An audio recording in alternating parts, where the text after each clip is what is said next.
Dear friends, आज का जो वीडियो है बड़ा ही रेलेवेंट टॉपिक है और बहुत ही ये क्वेश्चन क्यूरियोसिटी क्रिएट करता है लाखों लोगों के मन में। और आई होप कि जितने भी ऑडियंस है, जितने भी स्टूडेंट्स हैं, सबके मन में कभी ना कभी ये सवाल ये जरूर रहता है कि जब आरबीआई खुद ही पेपर करेंसी इशू कर सकता है तो इंडिया अभी भी फाइनेंशियली वीक क्यों है। या कभी ना कभी ये सवाल किसी ना किसी के दिमाग में जरूर आया होता है, जब आरबीआई खुद ही नोट प्रिंट कर सकता है तो इंडिया फाइनेंशियली इतना पुअर क्यों रहा या अभी भी इतना पुअर क्यों है। तो डेफिनेटली इस क्वेश्चन को आज हम टैकल करने वाले हैं और हम देखते हैं कि इस क्वेश्चन का रीजन क्या है। और this is actually connected with each and every country. Her country के साथ ये बात है कि अगर कोई कंट्री का सेंट्रल गवर्नमेंट नोट इशू कर सकता है तो फिर वो country, why that particular country is lagging behind in the race of financial wellness. वो कंट्री अभी भी फाइनेंशियली उतनी वेल ऑफ क्यों नहीं है। तो इसका जवाब ये है कि कोई भी कंट्री अगर जरूरत से ज्यादा पेपर करेंसी इशू कर देगी, जरूरत से ज्यादा, अब जरूरत से ज्यादा क्या है इसके बारे में भी डिटेल में डिस्कस करेंगे, लेकिन अगर कोई कंट्री या उसका सेंट्रल बैंक जरूरत से ज्यादा नोट इशू कर देगा एक पर्टिकुलर टाइम पे तो उससे इन्फ्लेशन क्रिएट हो सकता है या उससे हाइपर इन्फ्लेशन क्रिएट हो सकता है। और हिस्ट्री में दो ऐसे बड़े केसेस हैं, ऑल्दो छोटे मोटे बहुत सारे केसेस हैं, दो ऐसे बड़े केसेस हैं जिन कंट्रीज ने ऐसा करने की कोशिश करी तो उनकी इकोनॉमी पूरी तरह और डिटेरिएट हो गई। उनमें एक बड़ी इकोनॉमी है यूरोप के super power Germany, second world war के बाद उन्होंने ऐसा करा था, ज्यादा पेपर करेंसी इशू करी थी और हाइपर इन्फ्लेशन हो गया, वो वर्ल्ड ट्रेड से गायब हो जाती है इकोनॉमीज। कैसे होती है अभी हम डिस्कस करेंगे इसी वीडियो में। और एक छोटी इकोनॉमी थी लेकिन साउथ अफ्रीका की, क्रिकेट प्लेइंग नेशन भी रहा है, जिम्बाब्वे। तो जिम्बाब्वे की बात करें तो वहां भी कुछ ऐसा ही हुआ था। अब ये कैसे एग्जीक्यूट होता है देखते हैं।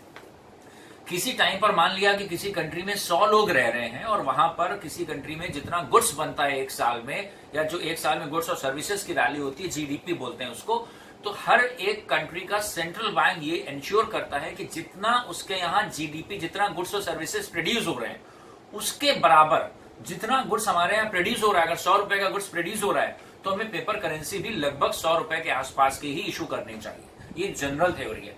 अब जीडीपी हर कंट्री का जमीन आसमान का डिफरेंस है। जैसे यूएस का जीडीपी है 20 ट्रिलियन यूएस डॉलर है और इंडिया का जीडीपी है 2.5 ट्रिलियन है। तो अगर इंडियन गवर्नमेंट ऐसा कर दे कि यूएस के बराबर पेपर करेंसी इशू कर दे तो होगा क्या।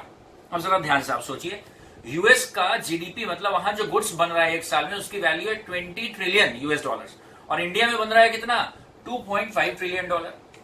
तो यूएस हमसे 8 गुना ज्यादा गुड्स बनाता है, इसलिए वो 8 गुना ज्यादा पेपर भी हमसे, पेपर करेंसी भी इशू कर सकता है। लेकिन अगर इंडिया ऐसा कर दे, आरबीआई ऐसा कर दे कि वो यूएस के बराबर नोट इशू कर दे, तो जीडीपी तो हमारा रहा कितना, मतलब हमारे यहाँ जो गुड्स बने वो तो है 2.5 ट्रिलियन के, लेकिन मार्केट में पेपर करेंसी कितनी आ गई, 20 ट्रिलियन और अमेरिका के बराबर। तो इसका इंपैक्ट क्या होगा, इसका इंपैक्ट ये होगा कि पब्लिक के पास मनी इन सर्कुलेशन क्या हो जाएगा, जरूरत से ज्यादा हो जाएगा। और जब पब्लिक के पास मनी ज्यादा है और गुड्स कम है, तो गुड्स रखे हुए हैं 2.5 ट्रिलियन के और लोगों के पास रुपए हैं 20 ट्रिलियन, तो लोगों के पास पैसा खर्च करने के लिए बेइंतहा पैसा हो जाएगा। ऐसे में प्रोड्यूसर तुरंत क्या करता है, मार्केट में डिमांड बहुत ज्यादा है क्योंकि कस्टमर के पास पैसे क्या, मनी सर्कुलेशन बढ़ गया अचानक से, लेकिन गुड्स तो उतने ही है। तो गुड्स है 2.5 ट्रिलियन के, लेकिन करेंसी कितनी आ गई सर्कुलेशन में, 20 ट्रिलियन। तो लोग हद से ज्यादा पैसा खर्च करेंगे किसी चीज के लिए। तो प्रोड्यूसर के लिए गोल्डन अपॉर्चुनिटी है, वो चीजों के दाम अननेसेसरी, अनएक्सपेक्टेड रेट से क्या करेगा, बढ़ाएगा। तो जब वो चीजों का रेट बढ़ाता चला जाएगा तो चीजें क्या हो जाएंगी, महंगी हो जाएंगी। तो चीजें जब महंगी हो जाएंगी तो इसका एक इफेक्ट ये होगा कि जो 2.5 ट्रिलियन डॉलर का प्रोडक्शन हुआ इंडिया में और इंडिया में नोट छाप दिए 20 ट्रिलियन के बराबर, 8 गुने ज्यादा, तो ये पैसे सारे इंडिया में बराबर नहीं बटे होंगे। डेफिनेटली इनइक्वालिटीज ऑफ इनकम होती है, जो रिच क्लास होगा उसको बहुत ज्यादा पैसे मिले होंगे और जो पुअर क्लास होगा उसको कम पैसे मिले होंगे क्योंकि वो दीनहीन टाइप है, उसके पास इतने रिसोर्स ही नहीं है कि कहीं से पैसा मिला पाए। तो इसका इंपैक्ट ये हुआ होगा कि जब चीजें बेइंतहा महंगी हो जाएंगी तो रिच क्लास तो सर्वाइव कर लेगा लेकिन पुअर क्लास सर्वाइव नहीं कर पाएगा। हाइपर इन्फ्लेशन का एक ये नेगेटिव पार्ट। दूसरी चीज है, इसको भी छोड़ दें, जब आप जरूरत से ज्यादा करेंसी प्रिंट कर देते हैं तो पक्का जान ले वर्ल्ड ट्रेड में आप गायब हो जाते हैं। कैसे होगा, इंडिया में नोट ज्यादा छप गया, आरबीआई ने नोट बहुत ज्यादा छाप दिए, तो लोगों के पास पैसे ज्यादा हो गए खर्च करने के लिए। लोग डोमेस्टिक मार्केट में चीजों का दाम कुछ भी देने को तैयार हो गए। प्रोड्यूसर ने भी चीजों के दाम बढ़ा दिए, लेकिन जब प्रोड्यूसर ने चीजों के दाम बढ़ा दिए तो इंडिया की चीजें महंगी हैं, तो वर्ल्ड ट्रेड में इंडिया से कौन गुड्स खरीदेगा। इंटरनेशनल मार्केट में तो सारे इंडिया से जो गुड्स खरीदते हैं, जो बाहर बैठे हुए सारे इंपोर्टर हैं, वो इंडिया की जगह किसी और कंट्री मूव कर जाएंगे, तो इंडिया का इंटरनेशनल ट्रेड में सीधे शेयर क्या हो जाएगा, कम हो जाएगा। ये बहुत बड़ा चैलेंज होता है, इसलिए अननेसेसरी नोट नहीं इशू करे जाते हैं। इसको आप छोटे तरीके से ऐसे समझे कि आप जब स्टूडेंट हैं, आप जब पढ़ते हैं, या आप सोचे कि जब आपके घर पे पेरेंट्स होते हैं, आपको 100 रुपए मांगने होते हैं, तो आप उनसे मांगते हैं हमें पेट्रोल के लिए पैसा दे दीजिए, 200 रुपए दे दीजिए। तो इसका मतलब ये नहीं कि उनके पास पैसे नहीं है, वो चाहे तो आपको एक साथ 50,000 दे दें, लेकिन उनको मालूम है पेरेंट्स को कि अगर 50,000 रुपीज हमने बच्चे को एक साथ दे दिए तो पता नहीं इससे क्या क्या करेगा। In the same way RBI के पास पावर तो है नोट इश्यू करने की, लेकिन आरबीआई एक लिमिट के साथ नोट इश्यू करता है, क्योंकि उसको उसके कंसिक्वेंसेस भी देखने होते हैं। तो नोट इशू यूजुअली इसका एक स्टैंडर्ड पैरामीटर क्या है कि किसी कंट्री का जितना जीडीपी होता है, जितना जीडीपी का मतलब जितने गुड्स प्रोड्यूस हो रहे हैं, भाई जितना गुड्स इंडिया में प्रोड्यूस हो रहा है वही तो बेचना है इंडियन प्रोड्यूसर को, तो उसके बराबर पेपर करेंसी सर्कुलेशन में होनी चाहिए। अगर पेपर करेंसी उससे कम है सर्कुलेशन में तो भी दिक्कत है, इसी को बोलते हैं क्रेडिट कंट्रोल बाय आरबीआई। तो इसका मतलब हो गया कि पेपर करेंसी मार्केट में कितनी इशू करी जाए ये आरबीआई के हाथ में तो है, लेकिन इसका ये मतलब बिल्कुल नहीं है। अदरवाइज तो हर किसी के मन में एक सपना आता है कि हर बच्चा अगर केवल नोट ही इशू करता रहे, जब आरबीआई के पास पावर है नोट इशू करने की, तो हर आदमी को रातों रात नोट इशू कर दिया जाए। और इंडिया की पॉपुलेशन है 139 करोड़, तो रातों रात पूरा इंडिया अमीर हो जाएगा, हर बच्चा नोट इशू करेगा। It is not practically possible, ये प्रैक्टिकली पॉसिबल नहीं है, क्योंकि किसी भी कंट्री का जितना जीडीपी होगा उसी के प्रपोर्शन में आपको नोट इशू करना है। अदरवाइज प्रोडक्शन कम हुआ, नोट ज्यादा इशू हो गए, तो मार्केट में करेंसी सर्कुलेशन ज्यादा हो गई, लोगों के पास पैसे ज्यादा हैं, लेकिन मार्केट में गुड्स उतना नहीं है, तो चीजों के दाम, एक अनार 100 बीमार, चीजों के दाम क्या हो जाएंगे, बढ़ जाएंगे।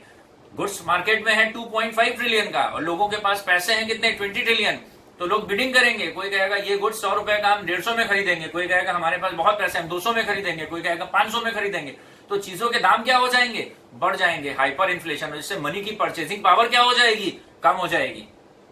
और मनी की परचेसिंग पावर, जब चीजों के दाम डोमेस्टिक मार्केट में बढ़ जाएंगे, तो डोमेस्टिक मार्केट में तो चलो किसी तरह लोग सरवाइव कर पा रहे हैं, लेकिन इंटरनेशनल ट्रेड में इंडिया से कोई गुड्स नहीं खरीदेगा, क्योंकि इंडिया का गुड्स क्या हो गया है, बहुत महंगा हो गया है। तो जब गुड्स महंगा हो गया तो इंटरनेशनल ट्रेड में, इंटरनेशनल कम्युनिटी में वो कंट्री पूरी तरह गायब हो जाएगी।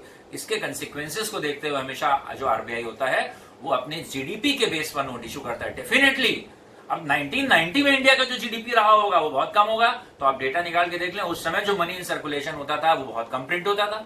फिर 2000 आया तो जीडीपी बढ़ गया, तो फिर नोट इशू भी बढ़ गया।